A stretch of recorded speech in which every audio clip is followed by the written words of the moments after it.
Hello மக்களே, ஜூலை 2ஆம் தேதியோட mega சந்தேசம் சீரியலோட promo review தான் பார்க்க போறோம். உங்களுக்கு என்னோட ரிவ்யூ பிடிச்சிருந்தா சீரியல் குட்டிடுவா மறக்காம சப்ஸ்கிரைப் பண்ணிக்கோங்க.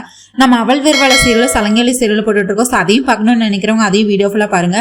இங்க நம்ம சாரதா கிட்ட வந்து பூமி வந்து புரிய வச்சுட்டு இருக்காங்க. ஐயோ அத்தை, தயவு செஞ்சு புரிஞ்சுக்கோங்க. நீங்க எப்பதான் உண்மையை புரிஞ்சுக்க போறீங்கன்னு எனக்கு தெரியல. ககன் மாமா நம்மளை விட்டு ரொம்ப தூரமா போயிட்டாங்க. ககன் மாமா அந்த ஃபால்ஸ்ல இருந்து விழுந்து இறந்து போயிட்டாங்க. அந்த உண்மையை தயவு செஞ்சு நீங்க புரிஞ்சுக்கோங்க. அதாவது ஃபால்ஸ்ல இருந்து விழுந்தவங்க கண்டிப்பா மீண்டு வரல. அதை நம்புங்க தயவு செஞ்சு. அவர் இல்ல, இது வேற யாரோ. இத வந்து ககன் மாதிரியே இருக்கிற வேற ஒருத்தர். இவர் பேரு ஆகாஷ். இவர் எப்படியும் என்னோட ககன் மாமா எப்பயும் ஆக முடியாது. ககன் மாமா நம்மளை விட்டு போயிட்டாரு. உங்களுக்கு அந்த ஊர்ல இருந்தா உடம்பு சரியில்லாம ஆகுது. நீங்க ககனை பத்தியே நினைச்சிட்டு இருக்கிறீங்க. உங்க உடம்புக்கு ஏதாவது ஆயிருன்னு சொல்லிட்டு தான் இந்த ஊருக்கு வந்தோம். இங்க இருக்கிறது ஒண்ணு நம்ம ககன் கிடையாது. தயவு செஞ்சு அந்த உண்மையை புரிஞ்சுக்கோங்க அத்தை. இதுக்கு மேலேயும் நம்ம வந்து கஷ்டப்படுத்த கூடாது. அதை வந்து ககன் மாமாவும் கண்டிப்பா அதை விரும்ப மாட்டாரு. தன்னால யாரும் வந்து கஷ்டப்படக்கூடாதுன்னு தான் ககன் மாமா நினைப்பாரு. நம்ம இந்த ஆகாஷ ககன் நினைக்கிறதுனால அவர் ககனா ஆகிட முடியாது. அந்த ஆகாஷ் எப்பவுமே என்னோட ககன் மாமா ஆகிட முடியாது அத்தை. இதை தயவு செஞ்சு புரிஞ்சுக்கோங்க. இதுதான் உண்மை அப்படின்னு சொல்லி நம்ம பூமி வந்து உண்மையெல்லாம் பட்டுன்னு உடைச்சிட்டு இருக்கிறாங்க. ஆகாஷ் வேற ககன் வேற அப்படின்னு சொல்லிட்டு இருக்காங்க. இதெல்லாம் கேட்க நம்ம சாரதாக்கு வந்து திரும்பியும் பழைய நிலைக்கு போயிட்டு இருக்கிறாங்க. அதாவது மயக்கம் அடைஞ்சு அப்படி கீழே அப்படி சோஃபால பொத்துன்னு விழுந்துடுறாங்க. ஐயோ அத்தை, உங்களுக்கு என்னாச்சு அப்படின்னு சொல்லிட்டு பூமி வந்து பதறாங்க. ஐயோ அத்தை, கண்ணை திறந்து பாருங்க, என்னாச்சு அப்படின்னு சொல்லிட்டு திரும்ப ஹாஸ்பிட்டல்ல கொண்டு ஜாயின் பண்றாங்க நம்ம சாரதாவை பூமி. அப்புறம் வந்து அங்க ரொம்ப ட்ரீட்மெண்ட் எல்லாம் கொடுத்துட்டு இருக்காங்க. அவர் வந்து அன்கான்சியஸ் ஆயிட்டே இருக்கிறாங்க நம்ம சாரதா வந்து. உடனே டாக்டர்லாம் செக் பண்ணிட்டு இவங்களுக்கு கண்டிப்பா ஏதோ இவங்க உடல் ரீதியா இவங்களுக்கு பிரச்சனை இல்ல, மன ரீதியா தான் ஏதோ பிரச்சனை. இவங்க கிட்ட என்னதான் சொல்லி அவங்க இப்படி மயக்கம் அடைஞ்சாங்க, என்ன ஆச்சு, ஏதாவது பிரச்சனையா அவங்களுக்குள்ள, உங்க குடும்பத்துல ஏதாவது பிரச்சனையா அப்படிங்கிற மாதிரி அந்த டாக்டர் வந்து விசாரிச்சுட்டு இருக்காங்க. பூமியும் நடந்தது எல்லாத்தையும் சொல்றாங்க. அதாவது அங்க பையன் வந்து இப்ப உயிரோட இல்ல, அவரை மாதிரியே இருக்கிற வேற ஒருத்தரை பார்த்து அவங்க பையன் நினைக்கிறாங்க. ஆனா அது நான் புரிய வைக்க ட்ரை பண்றேன். ஆனா சாரதா அது புரிஞ்சுக்க மாட்டேங்கிறாங்க அப்படின்னு சொல்லிட்டு இருக்கிறாங்க. உடனே இந்த டாக்டரும் சொல்றாங்க, கண்டிப்பா இப்ப இவங்க பையன் வந்து இவங்க கிட்ட பேசினாதான் இவங்க கண்ணை திறப்பாங்க. இவங்க பையன் வந்தாதான் இவங்க வந்து பழைய நிலைக்கு திரும்புவாங்க. இப்படியே மோசமாச்சுன்னா இவங்க வந்து அன்கான்சியஸ் ஆனாங்கன்னா அப்புறம் வந்து கோமாக்கு போகிற ஸ்டேஜ் கூட இருக்கு அப்படிங்கிற மாதிரி சொல்றாங்க.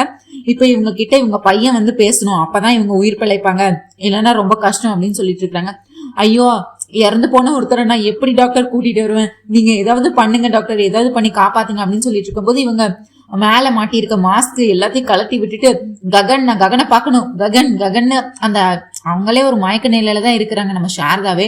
இந்த நேரத்துல கூட ககன் புராணத்தை பாடிட்டு இருக்கிறாங்க. ககன் என்ன பாரு, ககன் நான் கண்டிப்பா நான் உன்னை தேடி வருவேன், ககன் நீ ஏன் என்ன வெறுக்கிற, நீ ஏன் என்கிட்ட பேச மாட்டேற, ககன் கண்டிப்பா என் பையன் என்ன பார்க்க வருவான், அவன் செத்துலாம் போகலை, நீங்க யார் சொன்னாலும் நான் நம்ப மாட்டேன் அப்படின்னு சொல்லிட்டு அவங்களுக்குள்ளே அவங்க பேசிக்கிட்டே இருக்கிறாங்க. அதுக்கடுத்து இன்னொரு டாக்டர் வராரு. இதுக்கு முன்னாடி நம்ம சாரதாவை செக் பண்ணியிருப்பாருல அந்த டாக்டர் வராரு. வந்து பூமி கிட்ட எல்லாத்தையும் தெளிவா சொல்லிட்டு இருக்கிறாரு. இங்க பாருங்கம்மா, நீங்க யாருன்னு எனக்கு தெரியல, ஆனா இவங்க உயிர் பிழைக்கணும் அப்படின்னா கண்டிப்பா நீங்க சொல்றது எல்லாத்தையுமே நான் கேட்டேன். உங்களோட ஹஸ்பண்ட் இப்ப உயிரோட இல்லைன்னு நீங்க சொல்றீங்க. அப்போ உங்க ஹஸ்பண்ட் மாதிரியே ஒரு பையனை இவங்க பாத்துருக்காங்கல்ல, அந்த ஆகாஷ்ன்னு சொல்றீங்கல்ல, அவங்க வந்து இப்ப இவங்க கிட்ட நான் தான் ககன், நான் தாமா உங்க பையன் வந்திருக்கேன் அப்படின்னு சொல்லிட்டு ககனா இவங்க கிட்ட வந்து பேசணும். அப்பனா மட்டும்தான் இவங்களோட உயிர் காப்பாற்றப்படும். இல்லைன்னா இவங்க திரும்பி கோமாக்கு தான் போயிட்டு இருப்பாங்க. அப்புறம் ரொம்ப சீரியஸ் ஆயிடுச்சுன்னா உயிரை கூட போகலாம், என்ன வேணா நடக்கலாம். இப்போ இவங்க உயிரை காப்பாற்ற வேண்டியது உங்களோட பொறுப்பு அப்படின்னு சொல்றாங்க. ஐயோ டாக்டர், இவங்க கிட்ட நான் பொய் சொல்லி இது பண்றதா, எப்படி டாக்டர் பொய் சொல்ல முடியும் அவங்க பையன்னு அப்படின்னு சொல்றாங்க. இங்க பாருமா, ஒரு உயிரை காப்பாத்துறதுக்காக என்ன வேணா பண்ணலாம். நீங்க பொய் சொல்லணும்னு நீங்க யோசிக்கிறீங்க, ஆனா உங்களுக்கு ஒரு உயிரோட மதிப்பு உங்களுக்கு நல்லாவே தெரியும்னு நான் நினைக்கிறேன். ஒரு டாக்டரா நான் இதுதான் சஜஸ்ட் பண்ணுவேன். ஒருத்தவங்க உயிரை காப்பாற்றணும், அவங்களுக்கு வந்து அவங்களால உண்மையை ஏத்துக்க முடியல, அவங்க பையன் இந்த உலகத்துல இல்லைங்கிறத அவங்க மனசும் ஏத்துக்கல, அவங்க மூளையும் ஏத்துக்க மாட்டேங்குது. இந்த நேரத்துல நீங்க அவங்கள அந்த ஆகாஷ் பையனை கூட்டிட்டு வந்து ககனா பேச சொல்லுங்க. இது மட்டும்தான் இதுக்கு ஒரே வழியா இருக்க முடியும் அப்படின்னு சொல்லிட்டு இருக்காங்க. சரி டாக்டர், நான் அவரை கூட்டிட்டு வரேன், ஏதாவது நான் பண்ணி நான் கண்டிப்பா அந்த ஆகாஷுக்கு கண்டிப்பா கூட்டிட்டு வரேன், நீங்க அத்தைய பாத்துக்கோங்க அப்படின்னு சொல்லிட்டு நம்ம பூமி வந்து ஆகாஷை கூப்பிடுறதுக்காக வந்துட்டு இருக்கிறாங்க. இங்க அப்படியே பார்த்தா நம்ம ககன் வீட்டுல, அதாவது இப்ப தாரா தானே அங்க ஆண்டுகிட்டு இருக்கிறாங்க. நம்ம தாரா வந்து டார்ச்சல் பண்ணிட்டு இருக்கிறாங்க நம்ம பூர்ணி வந்து சமைச்சிட்டு இருக்கிறாங்க. சமைக்கும் போது அவங்களுக்கு இது வரைக்கும் காஃபி கூட ஒழுங்கா போட தெரியாது. இப்ப பார்த்தா சமையலே வந்து வேலைக்காரியா இவங்க வீட்டுல வச்சிருக்கிறாங்க. தாரா வந்து அவங்க வீட்டுல வேலைக்காரியா நம்ம பூர்ணியை வச்சிருக்கிறாங்க. முட்டை வந்து அவிச்சிட்டு இருக்கிறாங்க. அவிச்சு அந்த அப்படி சுடு தண்ணியில நல்லா வெந்துருச்சா வேகலையா எதுவுமே தெரியல. ரொம்ப நேரம் வச்சாச்சுன்னு சொல்லிட்டு அதை எடுத்துட்டு வந்து டைனிங் டேபிள்ல வச்சுட்டு அதை உரிக்கணும்ல, ஆனா ரொம்ப சூடா இருக்கு தண்ணி, அதுல இருந்து எப்படி உரிக்கணும், இது வரைக்கும் முட்டை உரிச்சதும் இல்ல, அவங்களுக்கு என்ன பண்ணணும் எப்படி சமைக்கணும் எதுவுமே தெரியல நம்ம பூர்ணிக்கு. உடனே அதை தொட்டு தொட்டு பாக்குறாங்க, சுடுது, அம்மா சுடுது சுடுது அப்படின்றாங்க.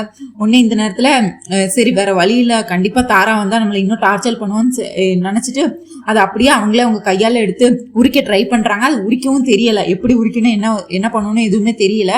இந்த நேரத்துல துரு வந்து பின்னாடி வந்து நம்ம பூர்ணியை கட்டி பிடிக்கிறாரு. கட்டி பிடிச்சோன்னா அம்மா அப்படின்னு கத்துறாங்க. ஏய் என்ன பூர்ணி, இப்பதானே நமக்கு கல்யாணம் ஆயிருக்கு, நீ இதுக்கு என்ன பார்த்து பயப்படுற? நான் உன்கிட்ட இவ்வளவு ஆசையா வந்து கட்டி பிடிச்சா நீ ஏன் இப்படி என்னை விட்டு விலகி போற? ஏன் என்னாச்சு உனக்கு, என் மேல ஏதாவது கோவமா அப்படின்னு சொல்லிட்டு இவர் வந்து ரொமான்ஸ் பண்ணிட்டு இருக்கிறாரு நம்ம துரு.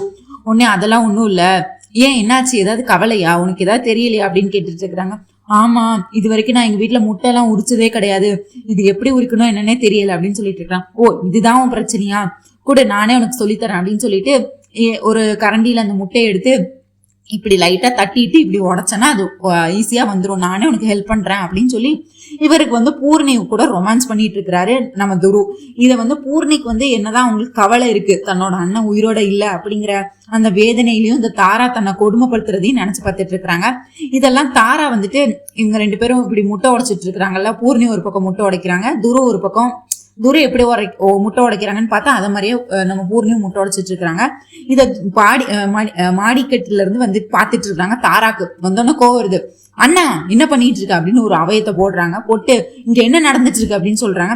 அது ஒண்ணும் இல்ல தாரா, ஜஸ்ட் முட்டை அவங்களுக்கு உரிக்க தெரியலன்னா அதான் நான் ஹெல்ப் பண்ணேன், அதெல்லாம் நான் பாத்துக்கிறேன், நீ உன் வேலையை பார்த்துட்டு போ அப்படின்னு சொல்லிட்டு துரு அங்க இருந்து விரட்டி விட்டுட்டு நம்ம தாரா வராங்க.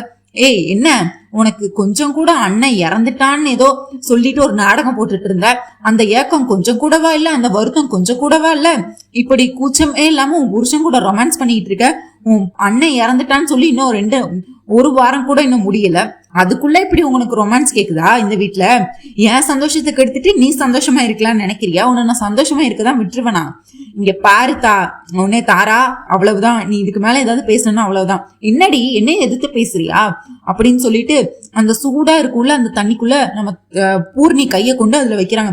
தாரா வலிக்குது தாரா, விடு தாரா, சுடுது தாரா, கை சுடுது தாரா, இன்னும் விடு விடு விடுன்னு பூர்ணியோ கெஞ்சிட்டு இருக்கிறாங்க. நம்ம தாராவோ மனசாட்சியே இல்லாம வலிக்குதா, இப்படிதான் எனக்கும் வலிச்சிருக்கும், எனக்கு நல்லாவே தெரியும்டி உன் அண்ணன் உயிரோட தான் இருக்கான்னு சொல்லிட்டு நீங்க எல்லாம் என்ன நாடகம் போட்டிட்டு இருக்கீங்களா? நீங்க எல்லாம் நடிச்சா நான் நம்பிடுவேனா? கண்டிப்பா அவன் வந்து என்கிட்ட இருந்து தப்பிச்சு போயிட்டான் உன் அண்ணன் நினைச்சிட்டு இருக்கான், அவன் கண்டிப்பா உயிரோட தான் இருப்பான், உன் அண்ணன் வந்து என் கழுத்துல தாலி கட்டுவான், நான் இதே வீட்டுல மருமகளா இருப்பேன், அப்புறம் தாண்டி நான் டிசைட் பண்ணுவேன் நீ இந்த வீட்டுல எந்த இடத்துல இருக்கணும், எந்த ரூம்ல இருக்கணும், யாரா இருக்கணும், நீ வேலைக்காரியா இருக்கணுமா இல்ல சும்மா இருக்கணுமா? நான் அதுவரை நீ வேலைக்காரி தான், இந்த வீட்டுக்கு என்ன பொறுத்தவரை நீ வேலைக்காரி தான், உன் அண்ணன் உயிரோட தான் இருக்கான்னு எனக்கு நல்லாவே தெரியும், அவன் வந்து என் கழுத்துல தாலி கட்டணும்டி, கட்ட வைப்பண்டி அப்படின்னு சொல்லி இது பண்ணிட்டு இருக்கிறாங்க. உடனே நம்ம பூர்ணியும் தாரா, என் அண்ணன் இது வரைக்கும் என் அம்மாவோ என் அண்ணனோ என்ன திட்டினது கூட கிடையாது, ஓங்கி சத்தமா ஒரு வார்த்தை கூட பேசினது கூட கிடையாது, என்ன ஒரு வேலை கூட வாங்கினதே கிடையாது அப்படின்னு நினைச்சு சொல்லிட்டு இருக்கிறாங்க. அதெல்லாம் இருக்கட்டும், இது தாராடி அப்படின்னு சொல்லி தாராவும் மிரட்டிட்டு இருக்கிறாங்க. உடனே நம்ம பூர்ணி வந்து ககன் இது வரைக்கும் எப்படி பாசமா பாத்துக்கிட்டாங்க அதெல்லாம் நினைச்சு பாக்குறாங்க. ஒரு வாட்டி சாரதாவும் ககனும் ரூம்குள்ள பேசிட்டு இருக்காங்க. நம்ம பூர்ணிக்கு இந்த துருவை ரொம்ப பிடிச்சிருக்குமா, அந்த துருவோட வந்து நம்ம பூர்ணி கல்யாணம் நடந்துச்சுன்னா எனக்கு ரொம்ப சந்தோஷமாயிரும், அதுக்கடுத்து அவள் லைஃபை மட்டும் செட்டில் பண்ணிட்டேன்னா நான் தாம இந்த உலகத்துல ரொம்ப சந்தோஷமானவன் அப்படின்னு சொல்லிட்டே பேசிட்டு இருப்பாங்க. இதை வெளியே இருந்து மறைஞ்சிருந்து இவங்க கேட்டுட்டு இருப்பாங்க. அதெல்லாம் நினைச்சு பாப்பாங்க. அண்ணா நீங்க இப்போ உயிரோட இருந்தா நீங்க என்ன இப்படி இந்த தாரை என்ன கஷ்டப்படுத்த கண்டிப்பா நீ விட்டுருக்க மாட்டேல்லன்னா, எனக்கு ஒண்ணுன்னா நீ துடிச்சு போகல அண்ணா, எனக்கு சின்னதா யாராவது ஒரு வார்த்தை சொன்னாலும் உனக்கு எவ்வளவு கோவம் வரும், ஆனா இந்த தாரா மனசாட்சியே இல்லாம என்ன எவ்வளவு கொடுமைப்படுத்துறான்னு பாருண்ணா, நீ இல்லையண்ணா, நீ இல்லாம போயிட்டேனா அப்படின்னு சொல்லி இவங்க உட்காந்து ஏங்கி அழுதுட்டு இருக்கிறாங்க நம்ம பூர்ணி. இன்னொரு பக்கம் அப்படியே பார்த்தா நம்ம சரச்சந்திரா, அவருக்கோ வீட்டுல தனியா உட்காந்துட்டு யோசிச்சுட்டே இருக்கிறாரு, பூமிக்கு அடுத்து எப்படி கல்யாணம் பண்ணலாம், பூமி வாழ்க்கை இப்படியே போயிடக்கூடாது, அவ ககனே நினைச்சு தன்னோட வாழ்க்கையை வந்து இழந்துடக்கூடாது, அவளுக்கு சின்ன வயசு, கண்டிப்பா அவளுக்கு கல்யாணம் பண்ணி வைக்கணும் அப்படின்னு நினைக்கிறாரு. அதுக்கடுத்து அவருக்கு ஒரு பெரிய கனவு வருது. என்ன கனவுனா, பூமியோட ஹஸ்பண்ட் இப்ப இறந்துட்டாரு, ககன் இறந்துட்டாருன்னு எல்லாரும் நம்புறாங்கல்ல, அப்ப வந்து அந்த தாலிய எடுக்கிற சடங்கு ஒண்ணு பண்ணுவாங்கல்ல, கையில வலையெல்லாம் உடைச்சு குங்குமத்தை அழிச்சு அந்த சடங்கு பண்ணுவாங்கல்ல, அந்த சடங்குக்கு வந்து வெளியே வந்து தட்டு நிறைய பூ, அதுக்கடுத்து வளையல், குங்குமம் எல்லாத்தையும் வச்சிருக்கிறாங்க. மஞ்சள் தண்ணி எல்லாத்தையுமே வச்சிருக்கிறாங்க. மஞ்சள் எல்லாத்தையும் எடுத்து வச்சிருக்கிறாங்க. 1-2 பொம்பளைங்க சேர்ந்து நம்ம பூர்ணி, அதாவது நம்ம பூமிக்கு வந்து அந்த வளையலெல்லாம் கையில போட்டு விட்டு மஞ்சள் எல்லாம் பூசி குங்குமத்தெல்லாம் பெருசா வச்சு மல்லிகைப்பூ எடுத்து வச்சு விடுறாங்க. உடனே அம்மா உனக்கு சின்ன வயசு தான், இருந்தாலும் நீயே உன் வலையில உடைச்சுக்கோமா, எனக்கு ரொம்ப மனசு கஷ்டமா இருக்கு உனக்கு வலையில உடைக்க, இந்த சின்ன வயசுல உன் ஹஸ்பண்ட் இறந்துட்டாங்க, எனக்கு ரொம்ப பாவமா இருக்கு உன்னை பார்த்தா, நீயே உன் கையால உடைச்சுக்கோமா அப்படின்னு சொல்றாங்க. இல்ல நான் உடைக்க மாட்டேன், இதுக்கெல்லாம் காரணம் யாரு, என் புருஷனை என்கிட்ட இருந்து பிரிச்சு என் புருஷன் உயிரை எடுத்தவங்க யாரு, அவங்க கையாலே இந்த சடங்கை பண்ண வைக்கணும். என் அப்பா தானே இதெல்லாம் பண்ணாங்க, என் அப்பா தானே என் காதலை ஏத்துக்க முடியாம என் புருஷன் கூட நான் சந்தோஷமா இல்லைன்னு நினைச்சு என் புருஷனை எனக்கு பிரிச்சு என்னோட ஒட்டுமொத்த உலகத்தையே இருட்டாக்குனது என் அப்பா தானே, அவங்க கையாலதான் இந்த சடங்கை நடக்கணும் அப்படின்னு சொல்லிட்டு அப்பா அப்பான்னு கூப்பிட்டு சரச்சந்திரா வெளியே வர்றாரு. நீங்க தானேப்பா இதுக்கு எல்லாத்துக்கும் காரணம், என்னோட கணவரை என்கிட்ட இருந்து பிரிச்சிங்கல்ல, உங்க கூட இருந்தாதான் நான் சந்தோஷமா இருப்பேன்னு நினைச்சு நீங்க தானே எனக்காக இதெல்லாம் பண்ணீங்க, நீங்களே உங்க கையால என் கண்ணாடி வலையில உடைச்சு என் குங்குமத்தை அழிங்கப்பா அப்படின்னு சொல்லி உடைங்கப்பான்னு இவங்களே சரச்சந்திரா கையை பிடிச்சு நம்ம பூமியை உடைக்கிற மாதிரி ஒரு கெட்ட கனவு காண்றாங்க. இல்ல இல்ல இல்ல இல்ல இல்ல அப்படின்னு சொல்லி கத்துறாரு நம்ம சரச்சந்திரா. இல்ல நான் அப்படி பண்ண மாட்டேன் அப்படின்னு சொல்லிட்டு, நான் இது எல்லாமே நான் எதுக்காக பண்ணேன், பூமியோட நல்லதுக்காக தான் பண்ணேன். பூமியை அந்த ககன் வந்து வெறுத்து ஒதுக்கிட்டான், அவனே வேற கல்யாணம் பண்ணிட்டு நிம்மதியா இருக்கலாம்னு நினைச்சான். ஆனா என் பொண்ணு பூமியை அவனே நினைச்சு வாழ்க்கையை வந்து நாசமாக்கிட்டு இருப்பா. நான் அன்னைக்கு ஒரு கோவத்துல வந்து நான் அவனை சுட்டு கொன்னுட்டேன், அதாவது எனக்கு அவனை மேல கோவம் இருந்துச்சு, உண்மைதான், அதுக்காக அவனை கொல்ற அளவுக்கு நான் ஒன்னும் அவ்வளவு ராட்சசெல்லாம் கிடையாது. அன்னைக்கு என்ன பண்ணது, என் பொண்ணை காப்பாத்தணுங்கிற பயத்துல தானே நான் சுட்டு கொன்னேன், அது எப்படி கொலையாகும், இல்ல அது கொலையாகாது, இந்த உண்மை எனக்கும் SP சூர்யாவுக்கும் மட்டும்தான் தெரியும், அதனால எங்களுக்கு மட்டும் தெரிஞ்சுதான் இருக்கணும். கண்டிப்பா இந்த உண்மை எப்பயாவது பூமிக்கு தெரிஞ்சதுன்னா அவ கண்டிப்பா என்னை விட்டு பிரிஞ்சு போயிருவா, அவளோட வாழ்க்கையை அழிச்சது நான் தான் தெரிஞ்சதுன்னா அவளால அதை ஏத்துக்கவே முடியாது. எனக்கு என் பொண்ணு நிம்மதியா இருக்கணும், எனக்கு என் பொண்ணு முதல்ல என் கூட இருக்கணும், கண்டிப்பா இந்த உண்மையை நான் கடைசி வரை சொல்ல மாட்டேன், யாருக்கும் இந்த உண்மையை நான் தெரிய வைக்கவும் விட மாட்டேன் அப்படின்னு சரச்சந்திரன் வந்து அவருக்குள்ளே அவர் பேசிட்டு இருக்கிறாரு. அதுக்கடுத்து நேரா நடந்து போய் சோபா போட்டோ முன்னாடி நிக்கிறாரு. சோபா, என்னது இது, கண்டிப்பா நான் பண்ணது பெரிய தப்பு, ஒரு உயிரை எடுக்கிறதுக்கு உரிமை யாருக்குமே இந்த உலகத்துல கிடையாது, ஆனா நான் பண்ணது பெரிய தப்பு, நான் அதை நியாயப்படுத்த விரும்பல, அதே நேரத்துல என் பொண்ணு பூமி வாழ்க்கை நல்லா இருக்கணுங்கிறதுக்காக தான் நான் இது பண்ணேன். அந்த ககன் வந்து என் பொண்ணுக்கு சரியானவன் இல்ல, அவனே நினைச்சு என் பொண்ணு வாழ்க்கையை வந்து பாழாக்குறதுல எனக்கு சுத்தமா விருப்பமும் இல்ல, அதனாலதான் நான் இந்த மாதிரி பண்ணேன். ஆனா இந்த உண்மை மட்டும் அவளுக்கு தெரிஞ்சிடவே கூடாது கடைசி வரை. இந்த உண்மை தெரிஞ்சதுன்னா கண்டிப்பா பூமி என்னை விட்டு பிரிஞ்சு போயிடுவா, அவ பிரிஞ்சு போனா அதுக்கடுத்து என்னால நிம்மதியா இருக்கவே முடியாது, நான் வாழ்றது வாழ்க்கையே என் பொண்ணு பூமிக்காக தான், அவ என்னை விட்டு பிரிஞ்சு போனா அதுக்கடுத்து நான் வாழ்றதுக்கே அர்த்தம் இல்லாம போயிடும், ஆனா நான் பண்ணது பெரிய தப்பு தான், என்னை மன்னிச்சிரு சோபா அப்படின்னு சொல்லி சோபா சந்திரா போட்டோ முன்னாடி ஏங்கி அழுதுட்டு மன்னிப்பு கேட்டுட்டு இருக்கிறாங்க. இங்க அப்படியே பார்த்தா நம்ம ஆகாஷ் வந்து, அதாவது அவங்க டான்ஸ் பார்ட்னர் என்னடா இன்னுமே வரல, பிராக்டிஸ்க்கு ஒண்ணுமே வரல அப்படின்னு சொல்லிட்டு அவங்கள பாக்குறதுக்காக போறாங்க. அவங்க வீட்டுக்கே போறாங்க, கால் பண்றாங்க, எடுக்கவே மாட்டாங்க, அந்த பொண்ணு வந்து எடுக்கவே மாட்டேங்குது, அந்த சோனா பொண்ணு. உன்னை வீட்டுக்கே போயிட்டு, சோனா உனக்கு என்னதான் பிரச்சனை, நமக்கு இன்னும் நாளே இல்லைன்னு சொல்லிட்டு இருக்கேன், பிராக்டிஸ் பண்ண இன்னும் நாளே ரொம்ப கம்மியா இருக்குன்னு சொல்லிட்டு இருக்கேன், ஆனா நீ என்ன என் போனே எடுக்க மாட்டேற, எனக்கு ஒரு மெசேஜுக்கு ரிப்ளையும் இல்ல, திருப்பி காலும் பண்ண மாட்டேற, என்னதான் உனக்கு பிரச்சனை, ஏன் பிராக்டிஸ்க்கு நீ வரல அப்படின்னு கேட்டுட்டு இருக்கிறாரு.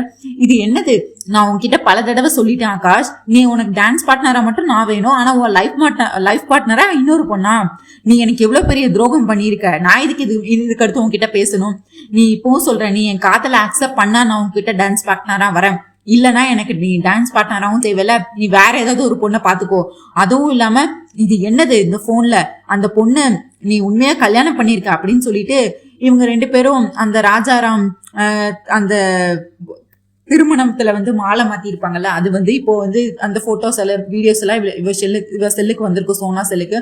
உடனே அதை பார்த்துட்டு இதெல்லாம் என்னது ஆகாஷ், அப்போ இதெல்லாம் பொய் தானே, நீ என்கிட்ட இத்தனை நாள் நடிச்சிருக்க, அந்த பொண்ணு உனக்கு நல்லாவே தெரியும், அந்த பொண்ணு நீ மனைவிதான் அவ, என்கிட்ட நான் இந்த உண்மை எனக்கு தெரிஞ்சா நான் உன்னை விட்டு உன்கிட்ட டான்ஸ் பார்ட்னரா உன்கிட்ட வரமாட்டேங்கிறதுக்காக தானே நீ இந்த மாதிரி எல்லாம் பண்ணிருக்க, எனக்கு இப்போ உன் சுயரூபம் எல்லாம் தெரிஞ்சு போச்சு ஆகாஷ், இப்பவும் ஒன்னும் பிரச்சனை இல்ல, நீ அந்த பொண்ணை டிவோர்ஸ் பண்ணிட்டு என்ன நீ கல்யாணம் பண்ணிக்கிறேன்னு சொல்லு, நான் டான்ஸ் பார்ட்னரா உன் கூட வரேன் அப்படின்னு சொல்றாங்க.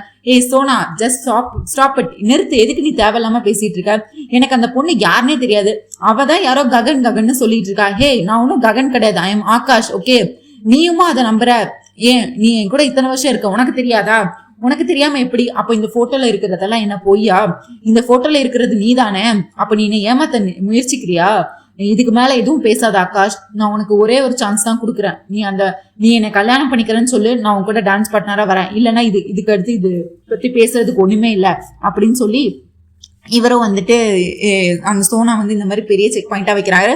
எனக்கு சொந்தம் பந்தம் குடும்பம் அதாவது கல்யாணம் எதுவுமே கிடையாது. எனக்கு என்னோட டான்ஸ் தான் முக்கியம். எனக்கு என்னோட நான் பெரிய ஸ்டார் ஆகணும். இப்பவே ஒரு ஸ்டாரா இருக்கேன், இன்னும் நான் பெரிய பெரிய ஸ்டார் ஆகணும். நான் நிறைய அச்சீவ் பண்ணணும். எனக்கு இன்னைக்கு யாரும் தேவையில்லை, எனக்கு நான் மட்டும் போதும், அவ்வளவுதான் அப்படின்னு சொல்லிட்டு இவரும் வந்துட்டு எனக்கு யாரும் தேவையில்லை அப்படின்னு சொல்லிட்டு இருக்கிறாரு. இதுதான் மக்களை இன்னைக்கான ரிவ்யூ. உங்களுக்கு என்னோட ரிவ்யூ பிடிச்சிருந்தா சீரியல் குட்டி இருப்ப மறக்காம சப்ஸ்கிரைப் பண்ணிக்கோங்க. உங்க தாட்ஸ் என்னன்னு கண்டிப்பா கமெண்ட்ஸ்ல சொல்லுங்க. இந்த வீடியோ லைக் பண்ணுங்க, ஷேர் பண்ணுங்க, முக்கியமா ஹை பட்டனை தட்டி விடுங்க மக்களே. அண்ட் மறக்காம சீரியல் குட்டி இருப்ப சப்ஸ்கிரைப் பண்ணிக்கோங்க மக்களே.